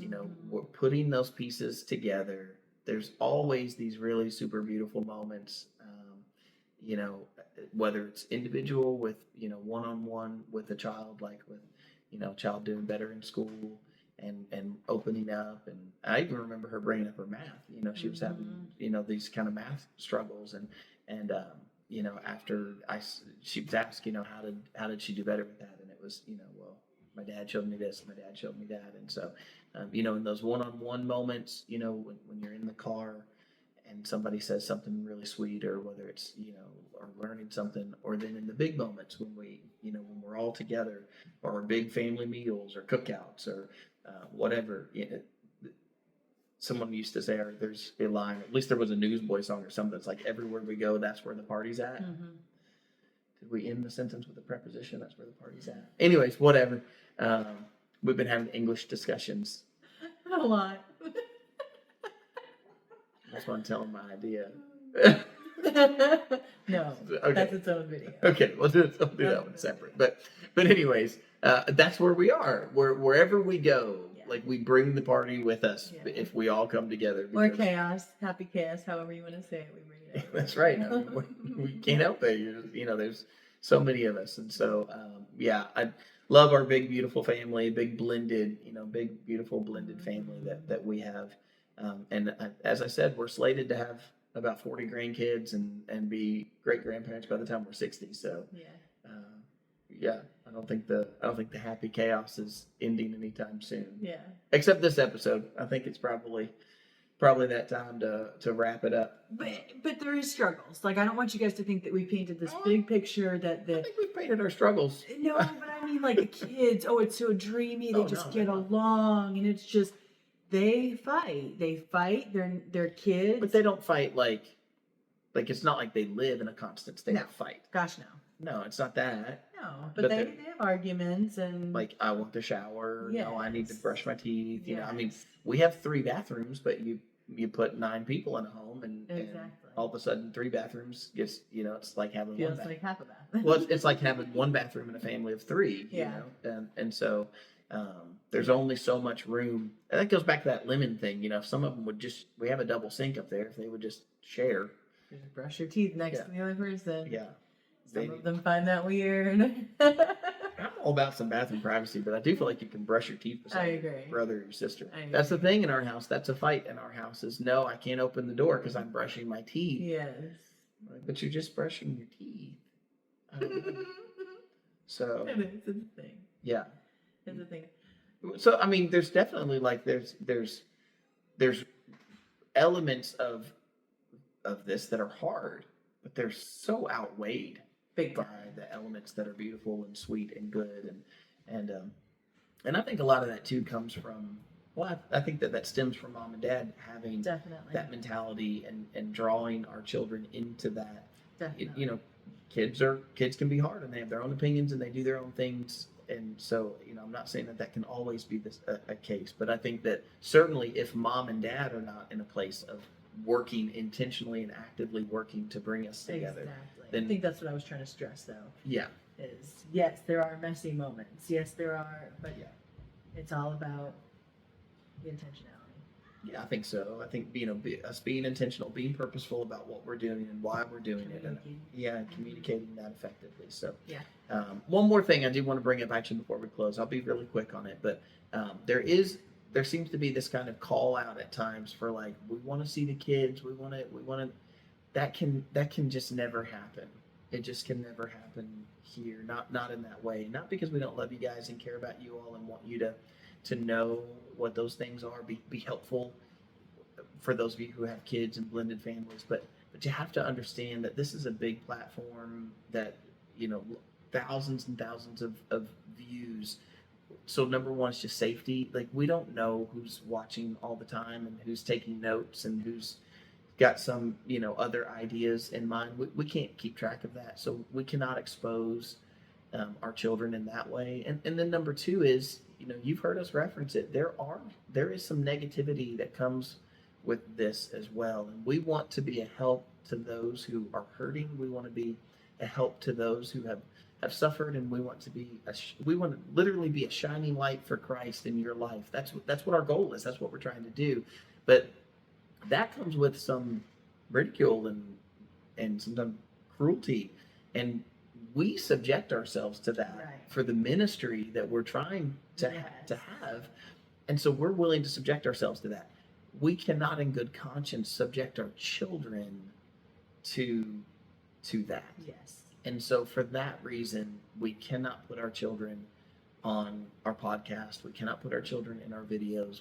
We cannot do that. Yeah. We are living our lives on full display to the fullest extent that we can while protecting our children.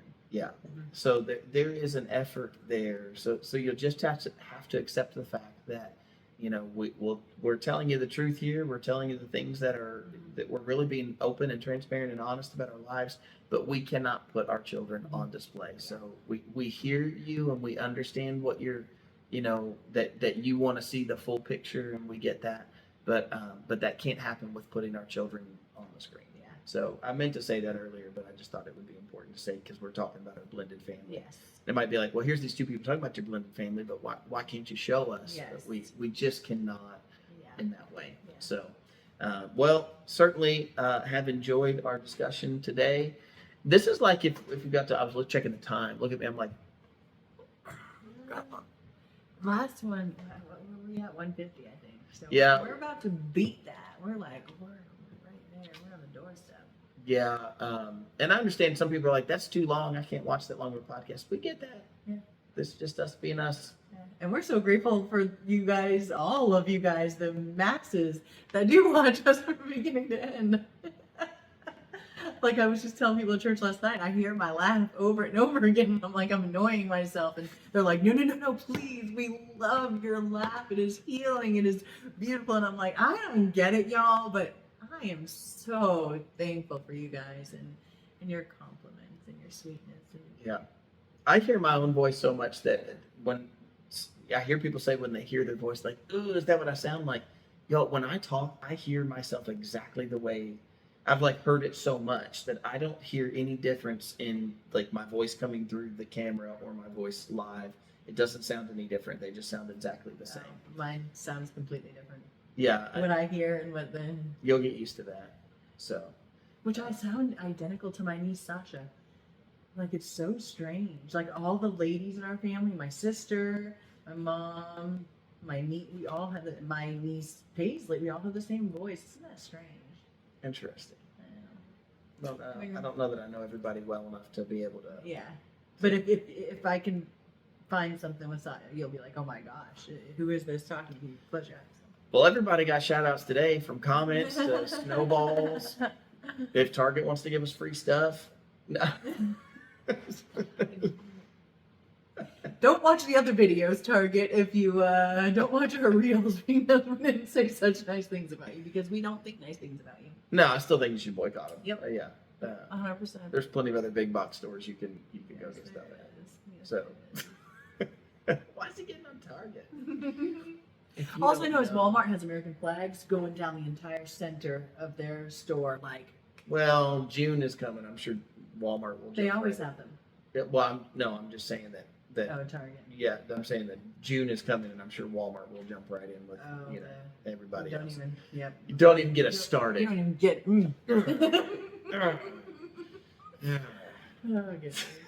Okay, well, what an awkward way to end. But you should go shopping at Hobby Lobby and then go eat at Chick-fil-A afterwards. I'm just saying. Unless it's a Sunday. Listen, our kids work there. We go there all the time. If y'all want to give us free food for a year, we trying to get Chick-fil-A to give us some food? Yes, in Hobby Lobby. We could use some stuff in this house. Is my house made of Hobby Lobby? Sure, but we could always use more. We have so many signs. So many signs. I'm gonna do the video one day where I reply to you with all the things that are on the signs. Where I like everything you say, like I just. You've done that before for a little bit. Yeah. That's cute though. Okay, guys. We'll see y'all next time. Yes.